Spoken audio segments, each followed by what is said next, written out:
Updates आपने जानी। अभी आपको बताएं कि रूस के शहर तोला में बैनुल अक़वामी मिलिट्री स्पोर्ट्स काउंसिल के तहत खेलों के मुकाबले शुरू हो गए, जिनमें पाकिस्तान समेत 9 ममालिक की टीमें हिस्सा ले रही हैं।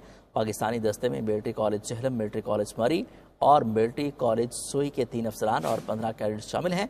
इस हवाले से मज़ीद तफसीलात जानते हैं मॉस्को में मौजूद अपने नुमाइंदे शाहिद खुमन से। जी शाहिद, बताएगा इस मुतालिक। जी बिल्कुल, रूस में बैनुल अक़वामी मिलिट्री स्पोर्ट्स काउंसिल के ज़ेर एहतमाम खेलों के मुकाबलों का आगाज हो गया। इन मुकाबलों में 9 ममालिक की टीमें हिस्सा ले रही हैं, जिनमें रूस, Pakistan, Belarus, Kazakhstan, Serbia, Burkina Faso, Bangladesh, शुमाली कोरिया और मोज़म्बिक शामिल हैं।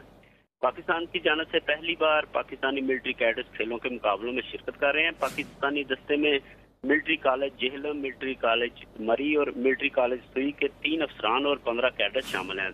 तूला शहर में होने वाले इन बैनुल अक़वामी मिलिट्री स्पोर्ट्स काउंसिल के खेलों के मुकाबलों में तैराकी, volleyball, basketball, athletics, boxing, air gun shooting के मुकाबले शामिल होंगे। इन मुकाबलों की इफ्तिताही तकरीब में रूसी नायब वज़ीर दिफा यूनिस ने बतौर मेहमान ख़ुसूसी शिरकत की, जबकि पाकिस्तान की जानिब से रूस में पाकिस्तान के military attaché brigadier Mohammad Asif Khan इस तकरीब में शरीक हुए। इन खेलों की तकरीबात 24 जून से 30 जून तक जारी रहेंगी। जी ठीक है शाहिद, तफसीलन अपडेट कर रहे थे, शुक्रिया आपका।